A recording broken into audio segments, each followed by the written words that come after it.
आप देख रहे हैं हमारा special show quarter one Darling's और हम जानने की कोशिश कर रहे हैं कि क्वार्टर वन में अर्निंग्स कैसे रहे अलग अलग सेक्टर्स के और कहां अपॉर्चुनिटी है स्टॉक्स के हिसाब से।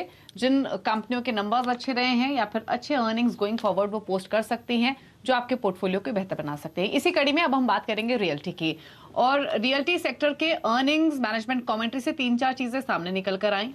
पहली चीज तो ये कि जो प्री सेल्स बुकिंग है वहां इंप्रूवमेंट देखने को मिली है। प्राइस हाइक फाइनली कई सालों के बाद, कम से कम 7 साल के बाद प्राइसेस बढ़ना शुरू हुए हैं रेजिडेंशियल प्रॉपर्टीज के, स्पेशली रेजिडेंशियल में डिमांड आना शुरू हुई है। कमोडिटी प्राइसेस जो कूल ऑफ हुए हैं उसका भी फायदा इन कंपनियों को मिलेगा या इस सेक्टर को मिलेगा। तो पहले तो की टेकअवेज पूछ लेते हैं रियल्टी में ओवरऑल अर्निंग्स को लेकर, क्योंकि ये स्टॉक भी अपने रीसेंट हाई से काफी नीचे ट्रेड कर रहे हैं। अगर कोई भी स्टॉक आप उठाकर देख ले, गोदरेज है, ओबेरॉय है, डीएलएफ है, तो ऐसे में अपॉर्चुनिटी है या फिर नहीं ये जान लेते हैं। तो अमरीश जी बताइए पहले तो रियल्टी सेक्टर के अर्निंग्स आपको कैसे लगे, क्या की टेकअवेज आपकी तरफ से, और अगर एक्सपोजर लेना हो तो किस स्टॉक में लें? देखिए, रियल्टी स्पेस में अपॉर्चुनिटीज काफी है क्योंकि लास्ट करीब 7-8 साल से काफी अंडर परफॉर्म किया था, पर पोस्ट कोविड हम लोग ने देखा कि काफी अच्छा पिकअप हुआ है रेजिडेंशियल स्पेस में, स्पेशली अफोर्डेबल हाउसिंग में। और अभी हम लोग देख रहे हैं कि कमर्शियल स्पेस है, because of the starting of commercial activity in the last 1 year post Covid, वहां पे हम लोग देख रहे हैं काफी लीजिंग एक्टिविटी बढ़ चुका है। It's very robust and specially a stock like brigade जो मेरा पिक है, हम लोगों ने जो लास्ट क्वार्टर में देखा कि प्री सेल्स काफी अच्छा बाउंस बैक किया है, इम्प्रूव्ड अर्निंग्स दिखाया इन्होंने प्राइस हाइक भी किया करीब 5 to 8%। At the same time जो कमोडिटी प्राइसेस बढ़े थे based on which they done the price hike, अभी कमोडिटी प्राइसेस भी कम हो रहे हैं, so this will clearly add to the margin.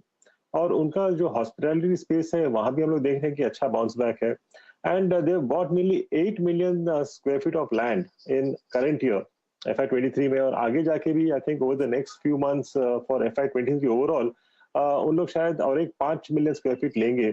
So this shows that they have a very strong sort of a pipeline और sales भी अच्छा हो रहा है। तो I think at least possible future में performance should be extremely good. तो Brigade में मेरा जो टारगेट बनता है करीब 650 का बनता है।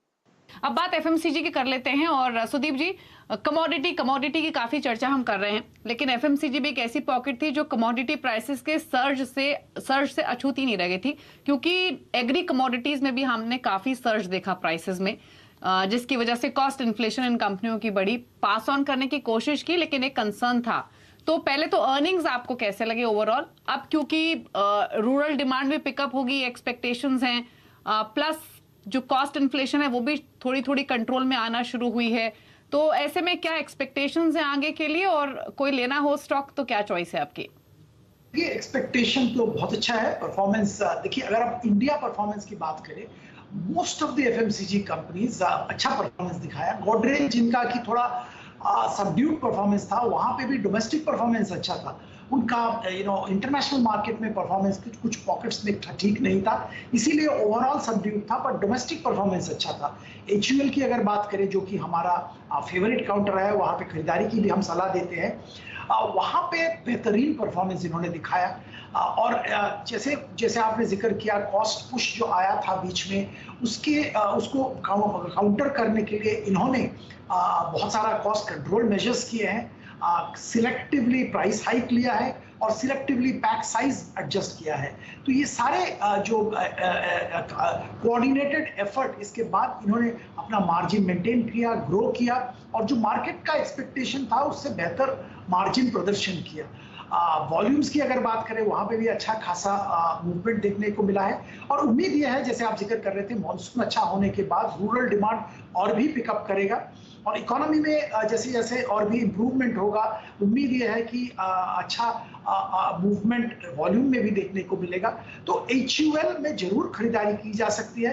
यहाँ पे खास बात और एक है कि जीएसके का पोर्टफोलियो, जो फूड्स का पोर्टफोलियो इन्होंने एक्वायर किया था, वो उसका पूरा अभी तक बेनिफिट एचयूएल नहीं उठा पाए। उम्मीद यह है कि आने वाले दिनों में उस पोर्टफोलियो का भी बेनिफिट एचयूएल को मिलेगा। तो बाय एंड लार्ज अगर आप लंबी अवधि के लिए अपना डार्लिंग पोर्टफोलियो बना रहे हैं तो एचयूएल उसमें जरूर शामिल कीजिए। एचयूएल पिक कर सकते हैं एफएमसीजी स्पेस से। फटाफट से फार्मा की भी बात कर लेते हैं। अमरीश, आपको कैसे लगे फार्मा के अर्निंग्स, और कोई स्टॉक पिक करना हो तो क्या सजेशन? फार्मा में ओवरऑल हमने देखा कि थोड़ा बहुत म्यूटेड अर्निंग्स थे, पर I think this is temporary. I think it's a very good defensive space.